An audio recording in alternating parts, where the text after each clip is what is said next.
ત્યાં ભારે બફારા બાદ હવે થઈ ગયું છે વરસાદનું આગમન। શહેરના અનેક વિસ્તારોમાં વરસાદની એન્ટ્રી થઈ ચૂકી છે। અમદાવાદના પૂર્વ અને પશ્ચિમ ભાગોની અંદર અહીં ભારે વરસાદ વરસ્યો છે। અમદાવાદની પરિસ્થિતિ પર વધુ વિગતે વાત કરવા જોડાઈ રહ્યા છે TV9 સંવાદદાતા નરેન્દ્ર। આખરે ભારે ઉકળાટ બાદ અમદાવાદમાં પણ થયું છે વરસાદનું આગમન। કયા વિસ્તારો છે કે જ્યાં વરસાદી છાંટા કે વરસાદી ઝાપટા જોવા મળી રહ્યા છે નરેન્દ્ર?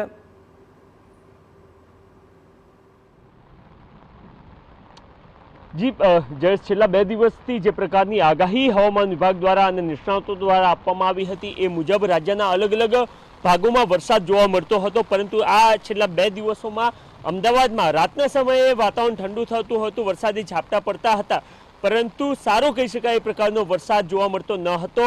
અત્યાર સુધી લગભગ 1 કલાક પૂર્વે અમદાવાદમાં પણ ખૂબ બફારો અને ઉકળાટ જોવા મળતો હતો, પરંતુ ત્યારબાદ એકાએક વરસાદનું આગમન અમદાવાદ શહેરમાં થયેલું જોવા મળી રહ્યું છે। અને અત્યાર હાલ અમદાવાદના પૂર્વ અને પશ્ચિમ બંને વિસ્તારોમાં વરસાદ આપને જોવા મળી રહ્યો છે।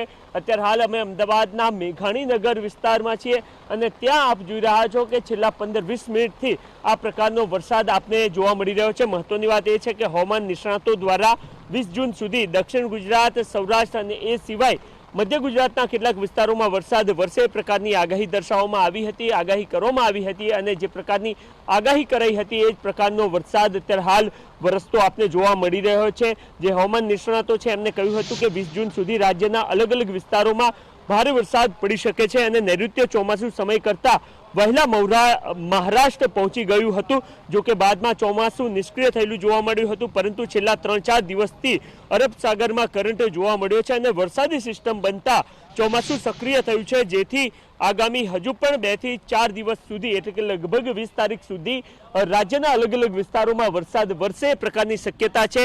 દક્ષિણ ગુજરાત અને ખાસ તો જે સૌરાષ્ટ્રના દરિયાઈ કાંઠા વિસ્તાર છે ત્યાં સૌથી વધારે વરસાદ વરસે એ પ્રકારની શક્યતા છે અને સાથે જ જે મધ્ય ગુજરાતનો વિસ્તાર અને એ સિવાય ઉત્તર ગુજરાતમાં પણ આજ સવારથી જોયું છે કે સાબરકાંઠાના કેટલાક વિસ્તારોમાં વરસાદ જોવા મળ્યો છે, તો એ જ પ્રકારનો વરસાદ વરસે પ્રકારની શક્યતા છે। અને અત્યારે હાલ અમદાવાદમાં જે વરસાદ વરસી રહ્યો છે એના કારણે જરૂરથી ઠંડકભર્યું વાતાવરણનો અનુભવ શહેરીજનોને થઈ રહ્યો છે અને છેલ્લા 2 દિવસથી ખૂબ વધારે પડતો ઉકળાટ અમદાવાદ શહેરમાં જોવા મળી રહ્યો હતો। બિલકુલ નરેન્દ્ર, તમામ પરિસ્થિતિ પર આપ નજર રાખતા રહેજો। તો ભારે ઉકળાટ બાદ હવે વરસાદનું આગમન અમદાવાદમાં પણ થઈ ચૂક્યું છે, જેને કારણે લોકોને ગરમીથી રાહત મળી છે।